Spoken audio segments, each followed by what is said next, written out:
I used to think courage was loud, that it announced itself with grand gestures and bold declarations. Then I met Marcus at the community garden on Saturdays, and he taught me otherwise. He always arrived at dawn, before anyone else, tending to a small plot of tomatoes with hands that trembled slightly. I noticed because my own hands shook too, remnants of anxiety that had kept me indoors for 2 years after my divorce. The garden was my first attempt at existing again. We didn't speak for weeks, just nodded, watered our separate worlds. But there was something about watching him carefully stake each plant, the way he'd pause and breathe deeply when the shaking got worse, that made me feel less alone in my own unsteadiness. One morning, he dropped a seed packet. I picked it up. Basil. He smiled and said, "My daughter's favorite.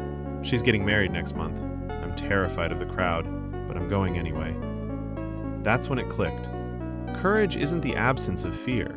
It's the trembling hands that keep planting anyway. The showing up when every instinct screams to hide. The quiet decision to choose connection over comfort. I started staying longer on Saturdays. We'd talk about soil and seasons, but really we were talking about rebuilding. About how growth happens in inches, not leaps. How sometimes the bravest thing you can do is simply tend to what's in front of you. Last week, I attended a friend's birthday party. My hands shook as I walked through the door. But I thought of Marcus and his tomatoes, and I went anyway.